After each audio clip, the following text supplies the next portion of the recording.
Good morning. This is Karen with NewClevelandRadio.net. It is Tuesday, which means it is time for K-Yaks with Ken Lidmer.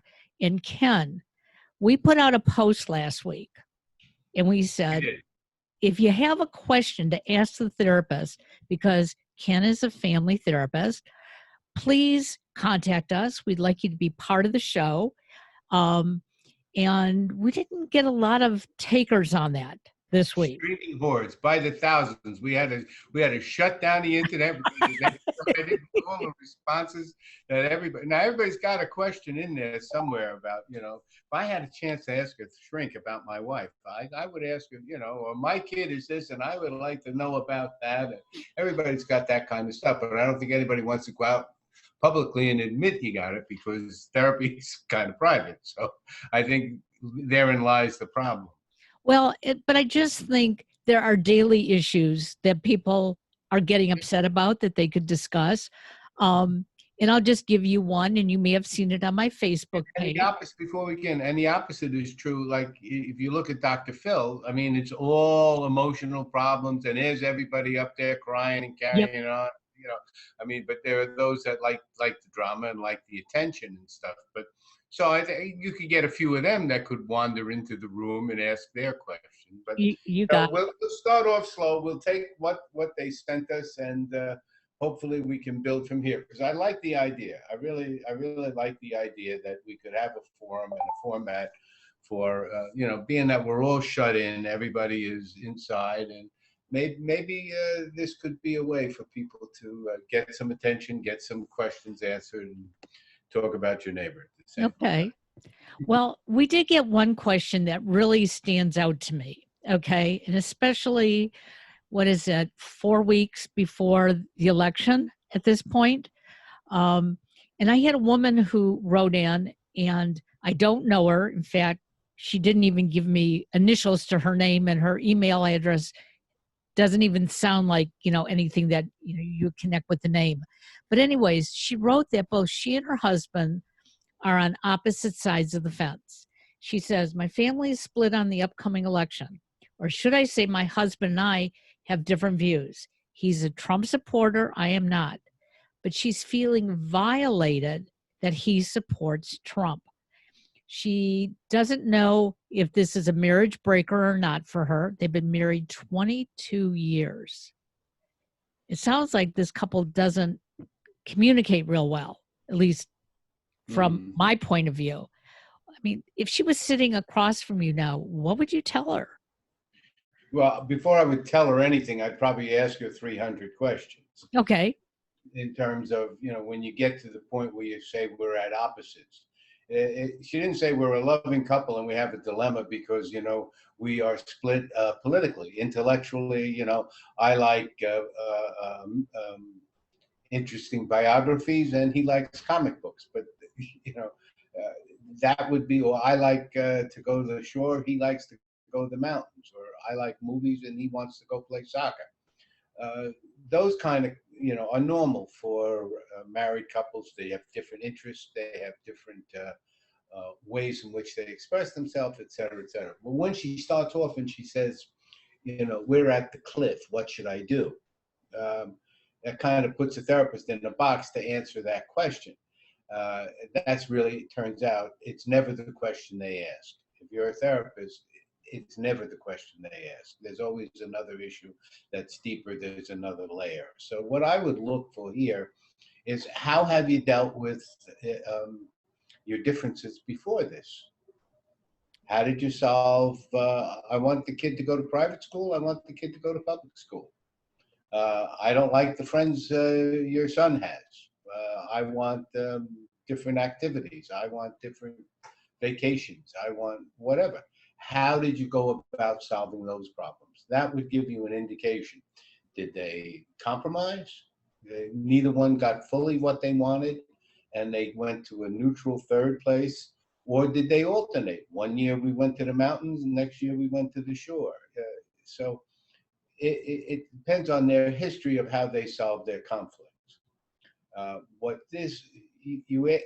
She, when she wrote you, she added one level difference to that.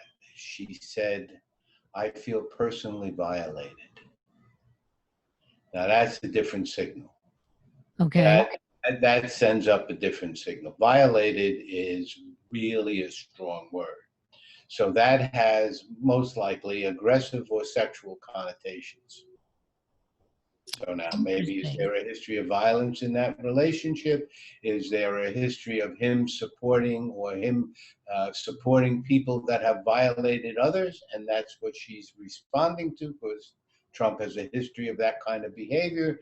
And so, therefore, it's guilt by association. If he believes in Trump, then he believes in what Trump believes. So therefore, he's a violator as well. And I would guess that would be my starting point with her, is I would ask her, where do you feel violated? What is it specifically that would make you want to upend a 22-year relationship? I mean, it's pretty strong. Sure, absolutely. I mean, that's that's almost a lifetime at that point, Yeah. depending on, your age. If you wrote that letter, what would you be thinking as a woman? What would you be thinking of if you wrote that letter? That I want out of the marriage. And that's what I wrote. That's what I saw when I read it, that she was almost asking for permission to leave the marriage. Yeah. Yeah, and no one else can give you that permission. People can talk to you, give you their opinion, but the permission, the final switch thrower, is internal. You reach a point. There are many women that stay. It's the old line of how much abuse is normal, how much inconsideration can you take, how much demeaning behavior can you take, how much non-recognition, non-rewards can you take. Women learn to not look at that stuff after a while if there's a greater value, such as raising children or keeping the finances together. Or there's a lot of reasons that people rationalize bad behavior and put up with it. If you look in the history of enabling and those kinds of behaviors, you see all drug addictions and alcohol addictions, etc., food disorders and everything are all supported by enabling behavior, where people don't really deal with what's causing them the problem. Why does my phone always ring? Oh, every week, and I You're always the forget. important therapist. That's why. So I So, mean, in this situation, you would have to look at the history of the decline in their communication, and if they got to the point that, and this is fairly common now, this Trump division um, has gotten on a visceral level. It really, people get physically upset with this man, and therefore they cannot tolerate anyone who tolerates him. And the reverse is true. right, People that love Trump see everyone else as disloyal. They believe all the Fox News about him. They disregard all his behavior, and they get something for that. They're part of something. It really is functioning now more like a sect. If you look at Jim Jones, if you look at people that are false leaders, they have an intense emotional following. They're not sitting down sharing books. you're right. They're rallying, yelling, hugging. It's group psychology behavior. And if you have someone like that, and then you have the partner is more intellectual and attacks problems by information, science, reality, history, provable issues. You stay to what you know and what you can do, Right. rather than these wide-ranging opinion things. So I think this woman's in crisis. I think the issue for her has to be separated in terms of what's beneath her feeling of violation, and she should address that. It might be separate than politics. I mean, many times arguments in relationships are settled by, well, let's agree to disagree. You look at it this way, I look at it that way, but I still love you, and we're still going to go on. Right. So they don't have to, make it the deal breaker. You wonder what would happen after the election. One of them is going to win. Now, what happens to the other one when Trump is no longer, as I believe, is going to no longer be the news of the day, and he's going to go to his corner and control his own people, but he's not going to be the lead story in the New York Times Sure. page anymore, and that will affect them because they will not be stimulated by this discussion about who they like. It's like, who was your favorite general in the war? Well, which war? Yeah, I get it. It's an old time thing. It's no longer front and center. We're not debating that. Who is better in center? Duke Snyder or Mickey Mantle? Those kind of debates. You can have an honest degree of difference, but you don't feel violated. So if she's listening, which I hope she is, and I will respond, because my question to you then is, in reality, it is in her best interest to start working with the therapist, working through her issues that are causing her to question this relationship. Right. She has to separate out that issue that seems to be the hot one for her, is that she's feeling violated, because that's a strong emotion, and that will stop all reasoning, that will stop all ability to see the other side. If you're violated, you're feeling fear and anger and self-doubt.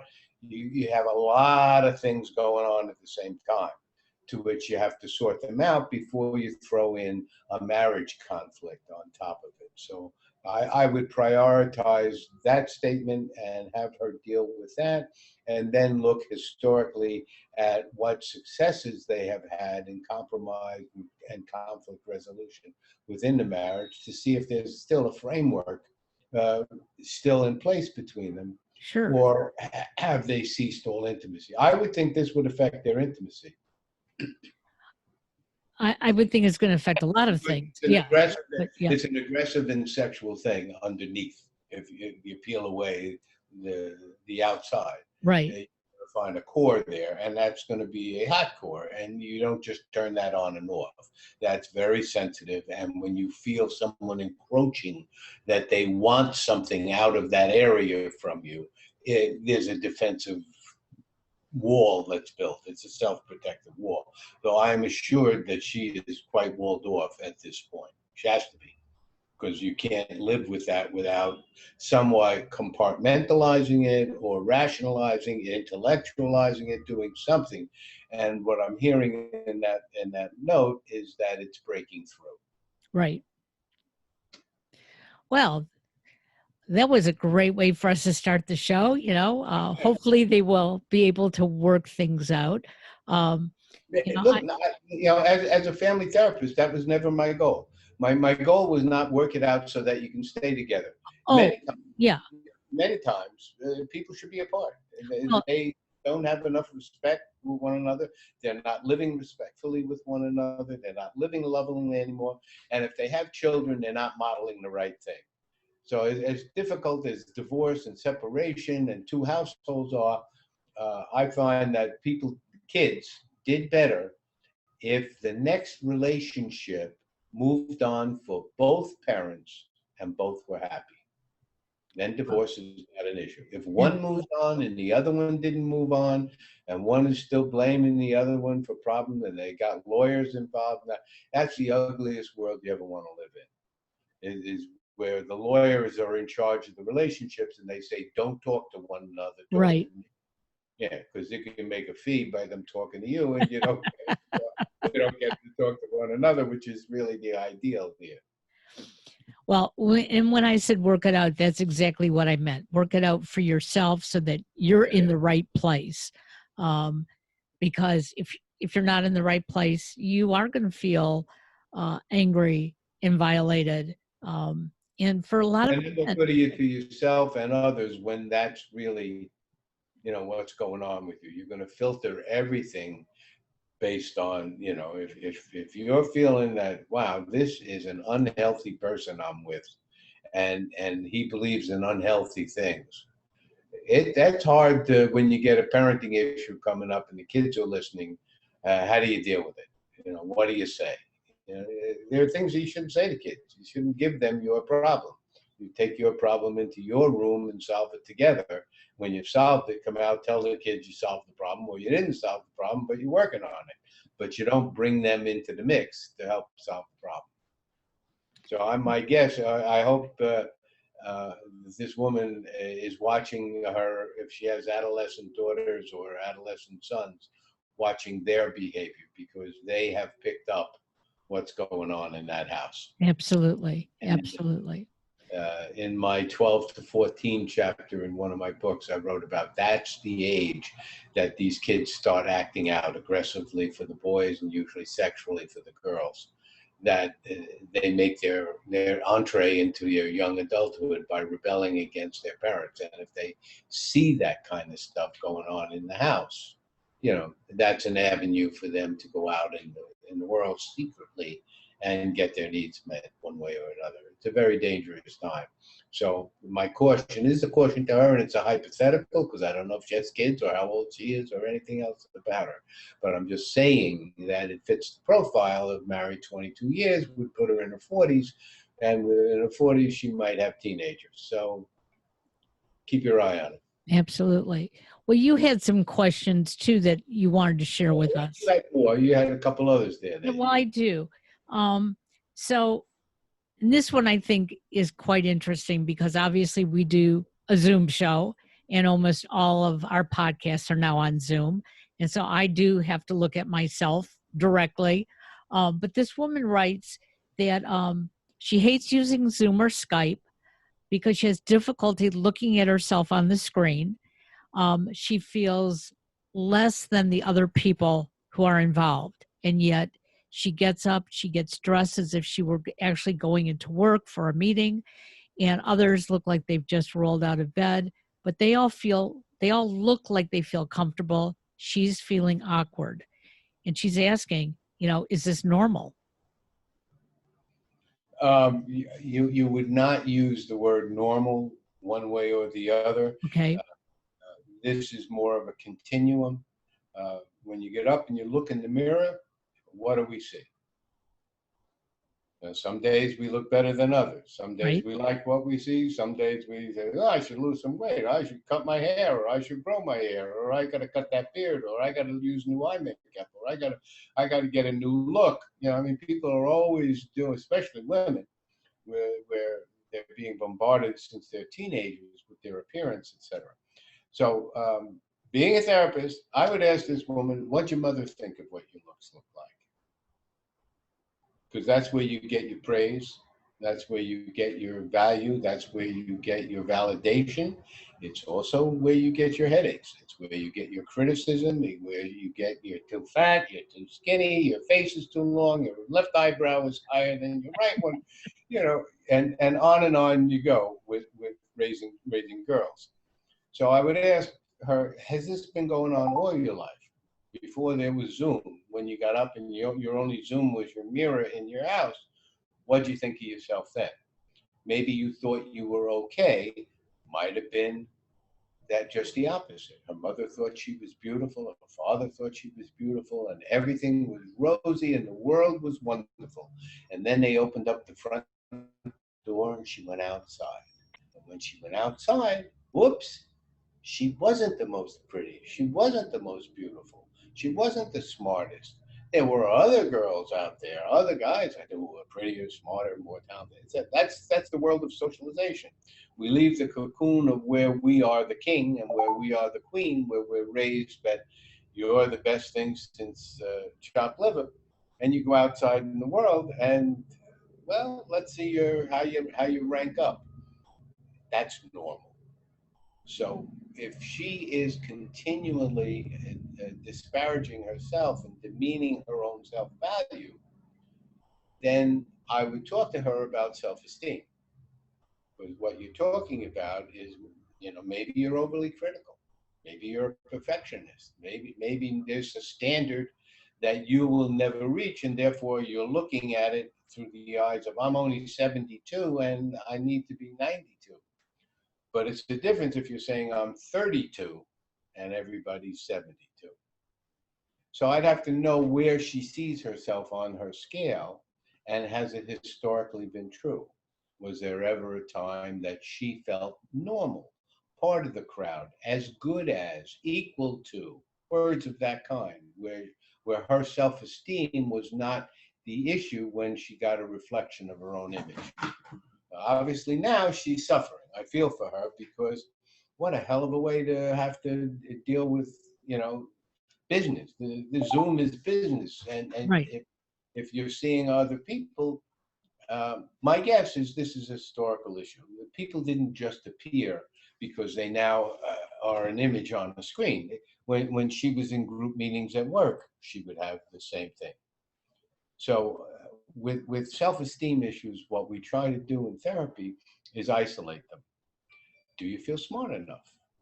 Yes or no? No, smart, sometimes you can't fix. You have to accept your level. Wherever you are, you Sure. accept and you say, that's not my fault. Just like maybe you can change your hair color, but you can't change the shape of your face. So you have to accept certain things that, if you're 5'2", you're never going to be 5'8", So maybe if you needed to be 5'8", you're going to look at everybody tall and think they're better than you. Right. Not better than you. They're just taller than you. And so I'd have to see where she is putting in the emphasis points that she's feeling less. Is it only on the outside? Is it only her image? Or my guess would be it really isn't. It doesn't have to do with what she looks like. This has to do with who she thinks she is and how she feels about herself in terms of her self-confidence, her abilities, et cetera, et cetera. So this is a real therapy issue. This is something that requires counseling. Well, and during these days when many of us are somewhat isolated at home, doing Zoom meetings, um, we don't have that one-on-one with others around us, to maybe make that comment, oh, hey, I like your hair today. Oh, I like, the shirt you're wearing. Like I noticed your shirt today. On my screen, it looks blue, but it's purple, but I think it looks great. Okay. Thank you. Um, but a lot of times we don't tell people this when we're on Zoom and Skype, because we're there to have this meeting, whatever it is, and then go Right. back to And work. then the real meeting in the boardrooms and in the executive offices and wherever you are, where you have to go to a meeting, that same procedure goes on, that same lack of being able to say nice. And women tend to do it more. Oh, that's a lovely dress. Or, I love those shoes. Where'd you get that? Or women tend to recognize much more of these kind of things and talk about. But the real conversation for the men will take place in the bathroom after it's done. Oh, you see that? I couldn't believe he said that. Yeah. you know, what an a like I wanted to kill him, and none of that is spoken about in the meeting. There's this sense of surface and decorum. Right. Hopefully, she can be part of that she can feel equal when it's all on the surface, because it really, if she scratched the surface, it all is. She's as good as anybody else. She might be the last one to figure that out. And maybe there was mixed messaging at home about her value and her self-worth. Um, my further guess would be there's a sibling somewhere in this story, a better sibling, or someone who's, she might have been compared to, or a neighbor's kid, or the aunt's kid, or her cousin, or there's always, for women, there's always somebody that why don't you dress like, and And Yeah. those messages are brutal. They're brutal. Well, I grew up in an environment like that. I have two older brothers, and it was always, well, why don't you, do things like, your brother Gary's girlfriend, or why don't you do things like your cousin? And it was like, but why can't I do things like me? And I finally asked my mother that question probably when I was about 30 years old. You know, why is it that you're comparing me to everybody else? And she looked at me and she said, I'm not. And I said, and when I went through it and explained it to her, she looked at me and she said, I'm so sorry. Right.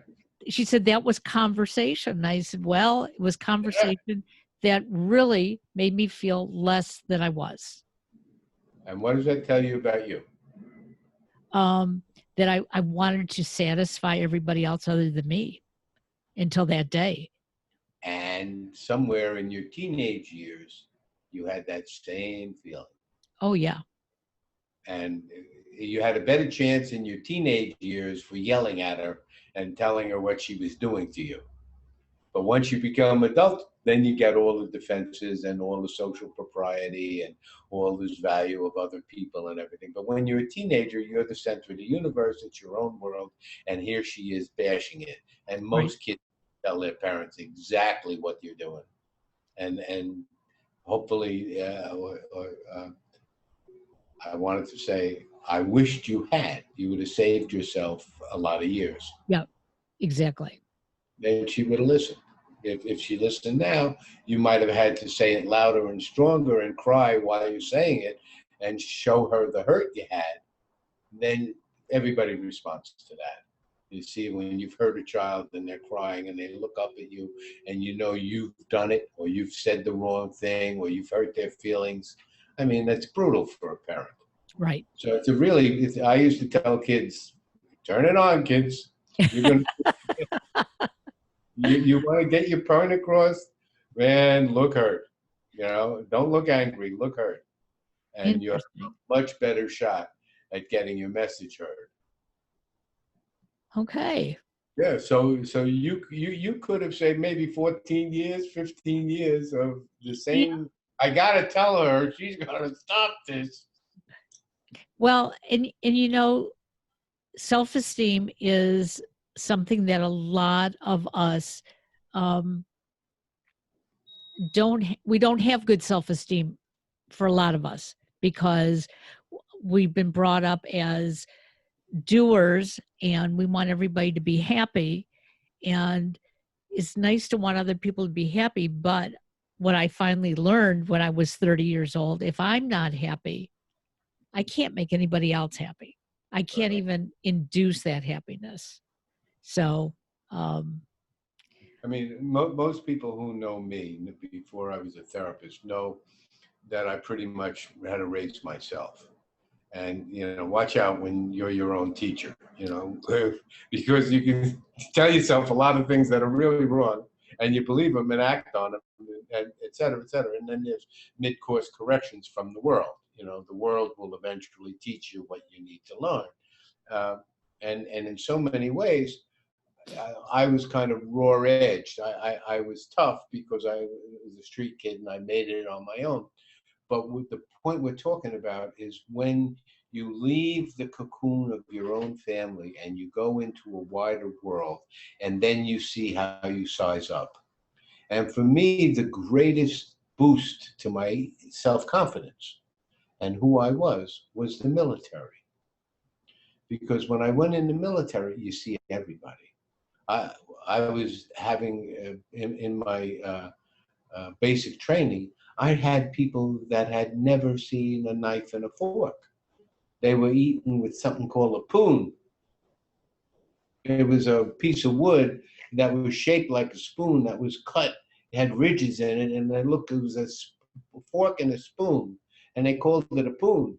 And that's what this guy said, what the hell are these things? I mean, he really had never been to a restaurant sure. and was eating with this wooden spoon. So, there's your start point. If somebody is doing that, and you can imagine the education level, or you can imagine what they know. And I started to see that, my God, my New York City background, I have had to deal with so much socialization and understanding and difference in people and fears and what's dangerous and what's not, and where's comfort and where's not, that when I got into the military, I saw that I wasn't as primitive as I thought I was. that I actually was pretty much up the scale. And I started to look at myself more up the scale. And then when the Army picked me out and said, "You're not going to Vietnam, we're going to train you to be a therapist." Wow. I said, even the Army recognized something. Sure. So, it's like, well, what is it that they see? And they said, no, you trust us. You're coming with us, And so it worked. It worked. You get something like that.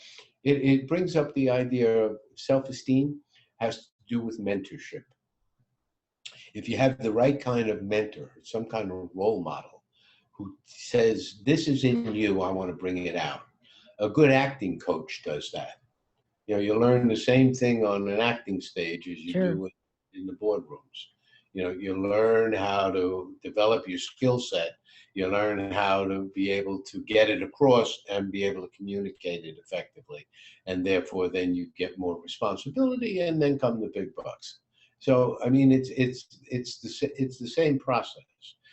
Self-esteem, if left alone, you can eat yourself up. But if you're in an environment, a lot of times in big families, 7, 8, 9 kids, if the parents don't have time and the parents don't have the perceptibility to see a child who's struggling, the siblings do. And they'll raise the kid. They'll take him along. They'll protect him. They'll go outside, and he's protected when he's with one of his brothers or sisters outside, or she's protected. And you get self-esteem. I'm worth it. They think enough of me that they're going to stand up for me, and therefore that's a self-esteem builder. And self-esteem defined as your value to yourself of yourself. Interesting. Some lower than they should be, others are higher than they should be. So, yeah, it goes both ways. But in the vast majority, there's a normal middle where you don't stick out. And this poor woman, I feel she feels she sticks out in a Right. negative. Well, I'm hoping that they're all listening, and I will send out this the tag to this so that they can hear your thoughts on it. But you've been a family therapist for a long time. Is there any one specific issue that seems to come back over and over again amongst your patients? Yeah, it's called parenting. I mean, everything in my practice revolved around the families that I saw. And what's the core in families? It's parenting. It isn't the job of two adults who raise children is to raise them through the stages of growth so they reach autonomy and don't need you anymore to protect them. They have developed the skill sets that they need to protect themselves and fit in and live a normal and healthy life. So to me, the parenting was how people parented. Most parents never read the parenting book, and there's millions of them out there. Right. I mean, my mother raised me with Spock. If there was a problem, we went to Spock. 30 years ago, it was Brazelton. Everybody, went to his books. So there was these guidepost books. And then the family therapists came along after the 80s. And so now there's a million books on proper child rearing, et cetera, according to this theory, that theory, et cetera. But what I have always seen is that how people parent. What is their style of parenting? How are they individuals as man and woman, a couple as a marriage, and one voice to the child? If you can do that, your house is pretty much singing along. I found most people didn't. Mom had a set of views, had a set of beliefs. She parented her way. Dad had a certain set of rules, and he parented his way. The kids knew which one to go to for whatever they needed, whatever they wanted. The little girls knew how to hit up daddy for the the thing. And the sons never went to their fathers for permission. They always went to their mothers for permission because mothers generally are easier. So how did the family deal with this split? Is it okay? I'll go talk to your mother about that. That's our area. I'm not involved in that. She's involved in that. Or, well, that has to do with money. You'll have to talk to your father. I mean, those are the old school. Today, women make their own money, and the house is different. And a lot of these young women, I'm really happy to see the young women are raised equally with power and money, and they want to. They're not talking about equality. They're talking about being able to be themselves. They Right. don't deal with an equality issue. They're not struggling with. They're already there. They've accepted they're equal. Now they want their fair share, and that's good. Your question about what in parenting when the kids are able to split the middle.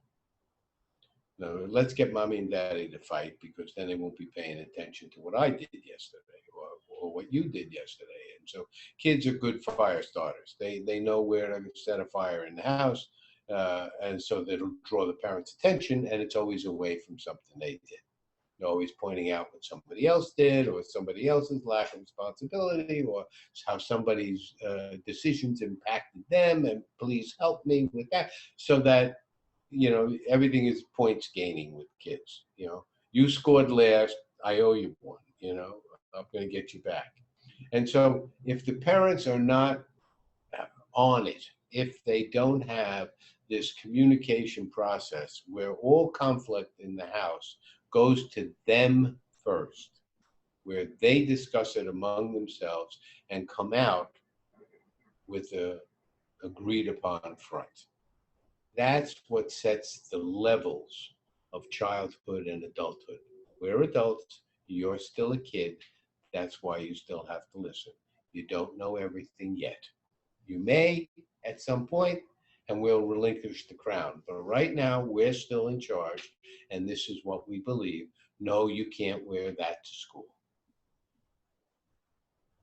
Now, if the answer was, I think it's fine, but go ask your mother. Yeah. You see the conflict. Right. I agree, but the power structure in the house is, well, in many houses it's reversed. Sometimes the woman's the terror in the house, and everybody has to not upset mother because she goes off the handle. And another one is you can't tell dad that. Dad's going to get angry, and you know what happens when he gets angry? My God, nobody can live in this house. So you have these dichotomies of parenting where there are secret and hidden messages and hidden power structures that family therapists tend to look for. We look for alignments and allegiances. That's the network that goes on in the house. When there's a conflict and something comes to the surface, you will do one of those two. You will get your alignment in order. You'll get the people who believe in what you're saying, or you'll get the hierarchy. Where's the power? You'll challenge the power or try to take some for yourself. Or if you look at what therapists do when nanny cam is on and there's no nanny with the parents out of the room, you Right. see what's called the sibling subsystem, the system of hierarchical power when parents are not at home. Your brother is a terror when you leave the house. He runs. You were never this bad. I don't ever put him in charge of my babysitter. I don't know. He's mean. He's cruel. He's nasty. It's like when you give kids in school the other kids' homework to correct. The kids are much more. They find errors like Right. crazy in the other one, much tougher than a teacher would. Well, that's the same sibling subsystem without the parent in the house. When the parent is gone, they then act adult. And a child acting like an adult is always a danger. We got one in the White House. That is really an emotional child, needy, needs attention, and has to have it at all costs, and then gets violently angry when disagreed with, or crossed, or yelled at, or embarrassed. Right. And then there's a vindictive streak that comes out. That's childhood. Children act that way.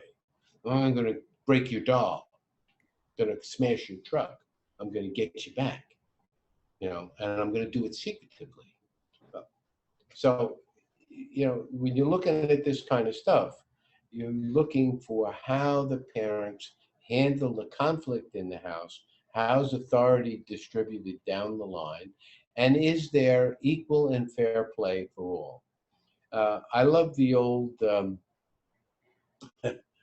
the movies that depict the Italian family dinner on Sunday. You know, the, I mean, the sauce is the king. Right. Mama's sauce is grandma's sauce, is great grandma's sauce. And everybody's involved in making it, talking about it, et cetera, et cetera. And it's a big family meal, and it's tradition. The same thing. Every Sunday. Food Yep. is served, and everybody sits in the same seat. And there is law and decor and order in there, and it's usually loud. And people disagree. Italians talk very loud. They're very emotional. They talk with their hands. Everybody screams. And yeah, loudness is not, who can out yell the other one sometimes is the best virtue. It's the strongest, because you really must believe it if you're screaming your brains out, et cetera, et cetera. And so here's all this conflict going around the table. And somebody will say, usually the mother or the father will say, all right, has everybody been heard?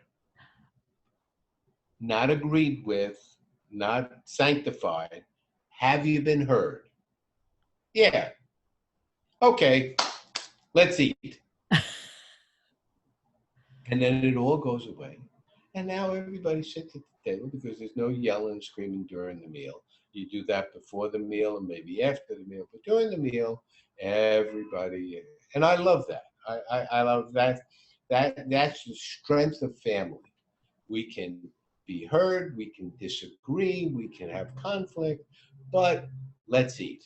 We all love one another, we're all part of the family. There's a reassurance that, I'm not getting traumatized because I heard a lot, if I'm a kid, and I heard a lot of yelling and screaming, because that's just yelling and screaming.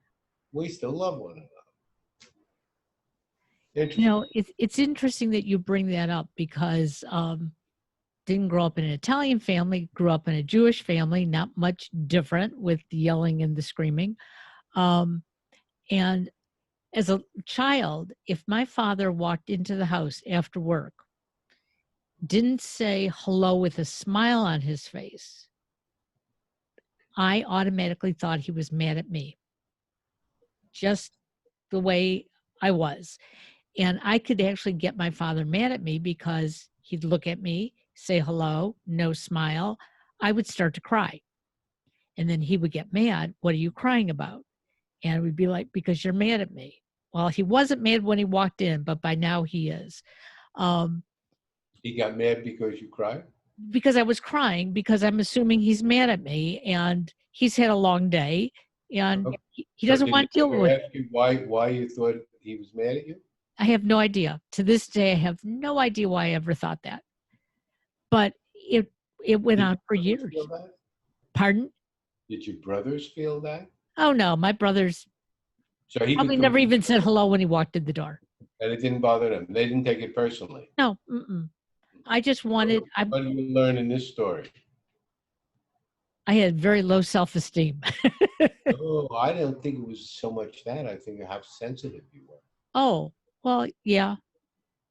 You're perceptive. You're reading into motive into other people's feelings. Exactly. Looked at him, and that's a typical girl thing. Girls do nonverbal much better than boys. Boys don't even know. A boy will come walking into the room talking about his issue and then look around to see, oh, I'm sorry, there's a guest in the house and we're having tea.